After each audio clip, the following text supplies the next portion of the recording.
Let's talk about special teams. A lot of discussion on my pregame, on postgame show, on y'all's pregame, postgame show, on Whiskey and Wine with Moscone and T-Bob, about the special teams and about Brian Polian, who is the head coach of the special teams unit. I guess the assistant coach, the coordinator for the special teams unit. And the special teams has been terrible. I don't know another way to put it. They've been bad in every facet. They've been bad in terms of turnovers. They've been bad in terms of penalties. They've been bad in terms of field position. They've been bad in game-deciding plays. They've been bad just about every way you can be bad. So, ultimately, that falls at the coordinator. Mm-hmm. I'll let you go first in terms of what you think about this unit's performance through 6 games. But I've got my thoughts on the coaching of said unit when you're done. Yeah, I think it's a two-edged sword because I know if I know Polian and the job he's done and just obviously his coaching pedigree, I know they're getting taught the right things. I know they're going through films, telling guys what they're doing right, what they're doing wrong, and they're going into these obviously each game with a game plan, and obviously they want to play well and do things the right way. But I think it's also too on the players to go out there and execute that stuff. And I think on both sides, whether it's game planning and whether it's the players executing it just hasn't been connected, and they haven't been able to get on the same foot. So obviously when guys are dropping punts and guys are jumping on punts that are falling short, like I know that it's nothing to do with the coach. Obviously they can work on that stuff more, but it's up to the players to go out there and execute. So I think also too in the kicking game, when your punter outkicks the coverage, I'm sure they're not getting taught that as well. And so you just give the returner so much space to operate and let those guys set their blocks up and things of that nature. So for whatever reason, it's just they haven't been in line, like Coach Kelly likes to say, properly to execute at a high enough level. And then obviously we know back to that Florida State game, letting guys run through, blocking kicks and all that stuff like that. That's just stuff that just can't ever happen. And so you would think, we've been talking about it since that Florida State game, like how do they fix that stuff? And, because it's going to really ail this team. It's just they haven't really been able to put a nail on it and kind of get this thing respectable. Not saying have the best special teams unit in the country, but some of these stuff, it's just bad football, and you have to eliminate bad football or you're going to lose football games. So we'll see going forward. I used to be a little more encouraged. I know it's against Southern and New Mexico. You had great special teams performances, but it seems like when you go against some of these Power 5 schools, it just hasn't been a level you need to execute at a high level, and, that loses you football games. It would be very easy to get up here and rant and rave for 10 minutes about how LSU special teams are a joke. They're awful. They're costing them games, and the special teams coordinator should be fired because of the poor play. Like, that would be really easy radio. It would be fairly entertaining radio probably, because when you take an opinion, that's very far on one side, it's polarizing and it generates response. Simply said, I'm not going to do that because I don't believe it. I don't believe that to be the case. If you told me, okay, pick anybody LSU has on scholarship on the entire roster to go catch a punt or a kickoff, anybody, pick anybody. 2 of the first 4 guys I'm going to give you are Malik Neighbors and Jack Besh. That's 2 of the first 4 guys to catch the ball. And sorry, at this level, I don't think catching the ball has much to do with coaching. You want to spend a little bit more time with your 3rd grade unit, they'll probably get a little bit better at catching the ball. I think you could probably work with them on that. In college, catch it. And Malik dropped 2 punts against Florida State, and Jack just flat whiffed one against Tennessee, and it was the worst thing that could have happened on that play. And that, to me, is not on the coach. No, not at all. Holding penalties. I guess I could go up there and coach that better, but the fact of the matter is that they know the rules. You can't block them in the back, and you can't grab their jerseys. I don't think Brian Polian is failing to coach blocking. I don't think Brian Polian is teaching them to grab people or hit them in the back.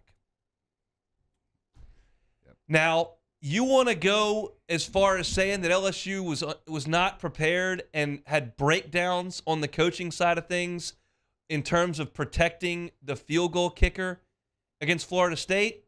I'll listen to it. I don't know. I don't know what they were taught, and what Brian Kelly said after the game was we had a breakdown on the first field goal that got blocked, and we switched personnel for the end of the game when we ended up kicking the extra point and it didn't get done.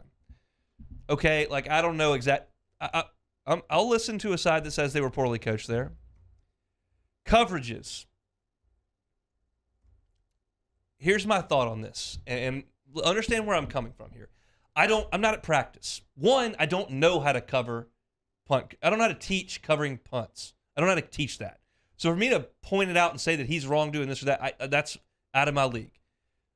And I don't know what he has taught. What I'm telling you is that when he was at Notre Dame, they were in the top 20 in kickoff and punt coverage. I highly doubt he taught it one way there, and he taught it a totally different way here, and they can't cover anybody. They probably taught it well and didn't execute it worth a flip. That's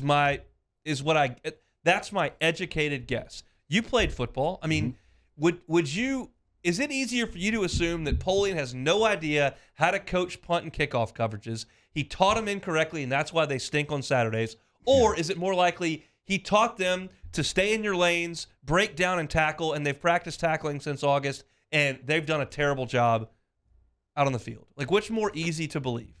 Like I said to start this segment, it's the players. They got to go out there and execute. You can drop the most beautiful play. You can drop the most, great thing. Get the defense in exactly what you want. Get the coverage in exactly what you want. If a guy misses a tackle, they break a couple tackles, they go score a touchdown. That's not on the coaches. The players have to go out there and execute. And I think when you talk about Malik dropping punt returns, you talk about Jack dropping a kick return, you talk about guys just running free on field goal block, you talk about the punter out kicking the coverage, you talk about on kickoff, kicking it out of bounds, kicking it on line drives. It's like, that's nothing to do with the coaches. I know what they're being taught. You see Coach Kelly, blowing a gasket on the sideline. They're getting taught the right things. It's just the players just have not executed at a high enough level. And I know that still goes back and falls on the coaches. Whatever they have to do to get these guys playing better and doing, maybe it's the talent, maybe it's just guys aren't locked in. Whatever it is, I really can't put a nail on why the special teams have just been so bad from the start of this season to where we are now, well into the season. But I have to agree with you. They're getting taught the right things. You can see, guys are in position to make plays. You can see, they switched Jack for a reason. Like, they knew that kickoff was going to go right to where they kicked it to. They got their best guys with their hands right there. It's just up to Jack to go up there and catch that ball. So, yeah, I got to agree. Polian knows what he's doing. There's no way you're a Power 5 SEC coordinator and you have absolutely no idea what's going on and, you just stink as a coach. I'm just not going to go there. But it does fall back on you, obviously, when it's not going well. You're going to get the blame. When it's going great, you're going to get a little credit for that. So it just has not been going well for this team for whatever reason. And, of course, it's going to fall back on the coordinator. If you consistently have 12 or 13 guys out there and you're getting flagged for those penalties, or you're getting to delay a game on field goal because your guys aren't out there quickly enough, some of these things that the coaches have got to be prepared for and have their guys ready to roll, like that, I will point right to it. And again, if you want to tell me that they didn't do the right thing on those field goals against Florida State, the extra point, I can listen to that. Bash muffin a punt, man, like a kickoff. It's just like, I'm just not there for it. And it's an overwhelming amount of mistakes. I get that. I think the guys just aren't doing a great job. And I also can listen to the thought that, although I don't put as much stock into this, but there's something to it, that the lack of depth on this team, the fact that they only have 60-ish, 5-ish scholarships guys instead of 85, maybe you're hurting on special teams there for some guys that could spend more time working on that or being part of that unit, or fresher guys on that unit, or whatever the case may be. But you are where you are, because when you took the program over, you had 38 guys. Mm-hmm. Now you got 65 guys or 68 guys or whatever they got, and you just don't quite have the bullets on special teams, maybe. Yeah, you got guys who are mostly playing. I see Penn out there. I see Weeks out there. I see Converse on kickoff. Perkins is on kickoff. So you got a lot of good guys that normally you're sitting in those defensive meetings, just focus on the defensive game plan for the week. Now you're throwing in all four special teams. Like, you got so many starters playing just every facet of special teams, and that's just for college kids who are 18, 19 years old. sometimes it could be a lot on their plate when you're not trying to figure out what you're doing on defense, and then now you have all these special teams things who are it's just totally a different world when you're a special teams player and obviously an offensive or defensive player. So they got to figure this out. If you want to go forward and be competitive in these games, like I said, to start this week off, how you lose matters. You don't want to just go out there and just give away games, bad football after bad football. If you lose a game down to the wire, they kick a field goal, you walk off the field, you shake their hand, that's one thing. But just getting blown off the field because you can't catch a kick return, that's a whole different conversation. The Rick 711 in the Bayou 4 chat says, Hunt, you're missing one other thing. Polian has input on who's covering kicks. Execution is needed, but the selection appears to be a part of it. And that all goes back into that point that we just made. Like, maybe there's some guys that are tired. Maybe you're limited on the talent that you got out. Like, I'm with you. You pick the guys who are supposed to be out there. And if you pick the wrong guys to be out there against Florida State on the kickoff, or if you had some guy that can't catch back there on punt, and you continue to put him back there and he had muffed 6 by now, I'll put that right on the coach. Yeah. But Malik muffed a second one and they never put him back out there. I can't. Yeah. You had one bad game. Forgive me, I can't remember the walk-on's name who went Clayton. back there. Greg Clayton went back there and had a couple issues, and he never went back out there. So, and when you had the issue with the Florida State field goal stuff, you switch personnel in line too. Every time somebody makes a mistake, they're trying to put somebody else out there. Yeah, and I can tell you one thing too, and it's like, and I talk about this all the time, guys. When the lights come on, it's just different. I'm sure when they had Clayton back there, he probably caught every single punt return in practice. The lights on. He probably caught every single kick return, and they're like, okay, we can trust this guy to do that. I'm sure Malik was catching every single punt return at practice. Looked really great doing it back there. But sometimes when those lights come on, the pressure gets high, and then sometimes it busts pipes, and that's just what you have to deal with as a head coach. So obviously you can only have hindsight 2020 after the game when you've practiced week after week, day after day, and these guys are doing it well in practice. You put them out there in the game, and it's not anything like you saw. Obviously, it's going to make the head coach looks like he has no idea what he's doing. Why is that guy back there? But these guys are earning their spots for a reason. You can't go out there and practice, drop every single thing, and think you're going to be the starting returner for LSU. It just doesn't work that way. When lights come on, the players just have to execute a little better. I know the coaches have some say-so on that, but I just think the players have kind of let them down a little bit here with some of the stuff we saw, like the punt return where you're just jumping on it for no apparent reason. That's just – I just know that kind of stuff is just not being taught at all. Joseph Claymore, last thing here before we get to break.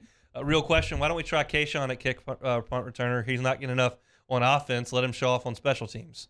It's dangerous back there. Yeah, it's very dangerous. I mean, I would see a situation if a team's backed up on their goal line, they have to punt it as far as possible. Let them do that. But if it's backed up, you're sitting on the 10-yard line and all that stuff, like, no, get Jack back there, let him catch that. But I wouldn't mind seeing. I mean, we've seen Les kind of do that. Like, hey, just put the best guy back there and see what happens. And you've had some success doing that. So I'm not too mad at that, but I wouldn't make him the every single down punt return. No, I'm not a fan of that. Thanks so much for watching Hunt and Hill on YouTube. Now do us a favor. Hit the red subscribe button below and throw us a like. We'll see you next time.